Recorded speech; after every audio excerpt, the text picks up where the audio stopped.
Well, welcome back. The battle continues over the big, beautiful bill. The Senate Finance Committee released its version, and it's sure to stir debate within the Senate and the House. Let's start with the changes made by the Senate to the House proposal. Let's start with the SALT taxes, state and local tax deductions. That was a huge issue in the House, where they raised it to $40,000. The Senate version would keep those deductions at $10,000.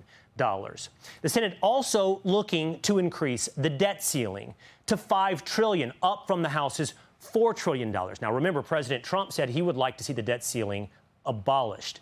But the key sticking point could be Medicaid. The Senate wants to lower the provider tax to 3.5%. The House keeps it at 6%. Now, you might remember this graphic we showed you a few weeks ago about the Medicaid provider scheme. As a reminder, here's how it works. Some states tax their hospitals. In this illustration, we'll call it $30, allowing hospitals to raise the amount they look for in payments back from the state. What would have been a $1,000 reimbursement ask turns into a $1,030 reimbursement ask to come back and balance out the $30 tax. Why do they do this? Well, they then get to ask the federal government for a higher reimbursement rate when it comes to federal contributions to Medicaid, putting this on the backs of the federal taxpayer. All right, can the Senate and the Congress come together to figure out how to get this bill passed? Let's get into it with Montana Republican Senator Steve Daines. Senator, thank you for being with us here today. Let's talk about, first of all, what you can do in the Senate, much less what you can get back from the House. Let's talk about Medicaid. There are some Republicans, for that matter, like Senator Josh Hawley, who has said he wants to see no changes to Medicaid. So how is he going to respond to some of these proposals when it comes to, for example, the provider tax? Yeah, well, we had a great presentation from Dr. Oz today, who runs CMS for President Trump. And look, the bottom line is this: Republicans are trying to save Medicaid. We want to strengthen Medicaid. Well, the Democrats are trying to drain Medicaid. So the reforms that we are proposing, what you just described there is so-called provider tax, that's just a scheme that are used by the states to actually get more dollars from the federal government. This is one of the fastest growing entitlements currently in federal spending. It's designed to protect those who are most vulnerable. It's an important safety net, but we've got to reform Medicaid if we're going to save Medicaid. We've got to take able-bodied males who are laying on the couches at home and get them back to work and off of Medicaid. As an example, put a work requirement in.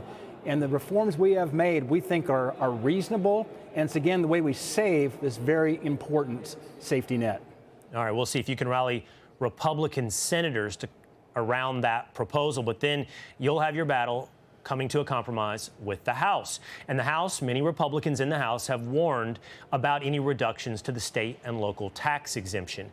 For example, New York Congressman Mike Lawler has said he does not want to see that lowered. So how are you going to convince your fellow Republicans that you need to lower SALT? There's no senators from blue states, by the way, that stand to benefit from a higher SALT deduction, but there are congressmen who want to take that back home to their constituents. Well, look, I'm very grateful for President Trump's leadership on this big, beautiful bill, because what we're doing is stopping the largest tax increase in American history, as well as reforming some of these important programs, actually reducing spending. But on the SALT deduction, here's the challenge we face, is that $40,000 cap that's proposed by the House is a way that red states who have lower taxes and more restrained spending subsidize high tax, high spending blue states. The right answer is for the blue states to revolt against their governors and their legislatures and have them reduce spending, reduce taxes. Why should that burden be placed on the backs of red states where you have lower taxes and more responsible spending?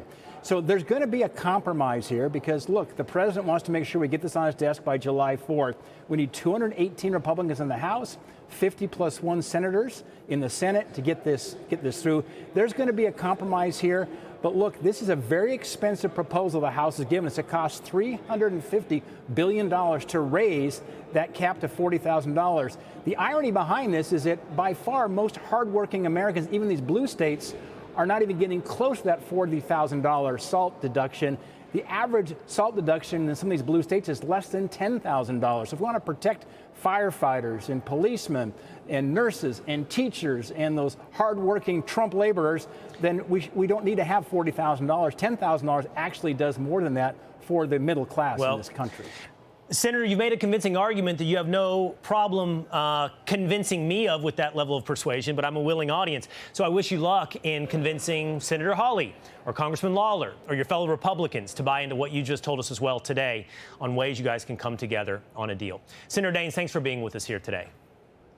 Hey, it's Will Cain. Click here to subscribe to the Fox News channel on YouTube. It's the best way to get our latest interviews and highlights. And click to subscribe to the Will Cain podcast for full episodes right now.